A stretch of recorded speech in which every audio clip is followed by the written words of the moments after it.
পোস্টারে কোথাও লেখা পার্টি ফান্ড আত্মসাৎ করা, তৃণমূলের টাকা খেয়ে বিজেপিকে হারানোর মূল কাণ্ডারি ধ্রুব সাহার নিপাত যাক। কোথাও লেখা হয়েছে শুভেন্দুদা ধ্রুব সাহার বিরুদ্ধে সিবিআই ইডি তদন্ত হবে না কেন, জবাব চাই। সাঁইথিয়ার পর সিউড়ি, শুভেন্দু অধিকারী সভার আগে ফের বিজেপি জেলা সভাপতির বিরুদ্ধে পোস্টার পড়ল বীরভূমে। বারবার চোরমুক্ত বিজেপির ডাক উঠেছে।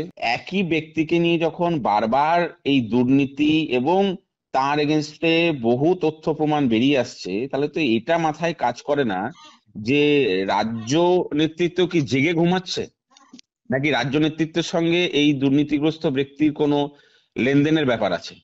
সব তৃণমূলের দালাল। আমরা পোস্টার লাগাবে, একটা খবর করবে, করুক, কি অসুবিধা আছে? তৃণমূল কংগ্রেসের কাছে যারা প্রতি মাসে প্যাকেট নেয়, লাল প্যাকেটে প্রতি মাসে যারা খামে কিছু নেয় এবং তাতে যাদের সংসার চলে, সেই লোকেরা এই ধরনের ঘটনা ঘটাচ্ছে। বিজেপি বাঁচাও মঞ্চের তরফে পোস্টার পড়েছে সিউড়িতে বিজেপির জেলা পার্টি অফিসের দেওয়ালে, যেখানে লেখা হয়েছে চোর ও দুর্নীতিমুক্ত বিজেপি চাই, শুভেন্দু অধিকারী জিন্দাবাদ। জেলা সভাপতি ধ্রুব সাহার গাড়ির কাঁচেও সাঁটা হয়েছে পোস্টার। সিসিটিভি ফুটেজে দুই ব্যক্তিকে পোস্টার লাগাতে দেখা যায়। মমতা বন্দ্যোপাধ্যায় সরকারকে উৎখাত করার ডাক দিয়ে জেলায় জেলায় ঘুরছেন শুভেন্দু অধিকারী।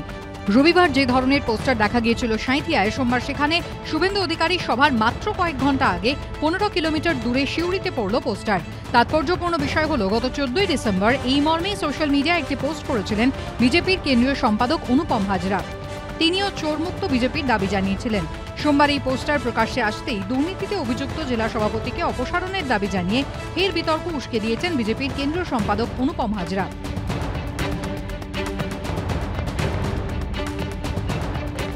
যাকে দেখে আমরা বিজেপিটা করি তার নাম হচ্ছে মাননীয় নরেন্দ্র মোদী মহাশয়, এবং তিনি বারবার একটা কথা বলেন, স্বচ্ছতা, দুর্নীতিমুক্ত রাজনীতি। বারবার মাননীয় নরেন্দ্র মোদীজি এই কথাটা বলে আসেন। অতএব যদি দেখা যায় যে জেলা নেতৃত্ব এরকম দুর্নীতিগ্রস্ত, একই ব্যক্তিকে নিয়ে যখন বারবার এই দুর্নীতি, রাজ্য নেতৃত্ব কি জেগে ঘুমাচ্ছে, নাকি রাজ্য নেতৃত্বের সঙ্গে এই দুর্নীতিগ্রস্ত ব্যক্তির কোনো লেনদেনের ব্যাপার আছে।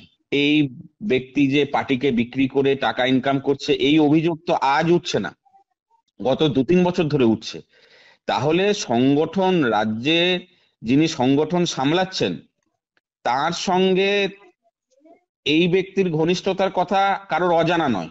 পতাকায় হাত মুছছে, আঠাটা পতাকাতে মুছছে, এরা বিজেপির লোক হতে পারে? সব তৃণমূলের দালাল। মানুষ উত্তর দেবে আগামী 2024-এর লোকসভা নির্বাচন।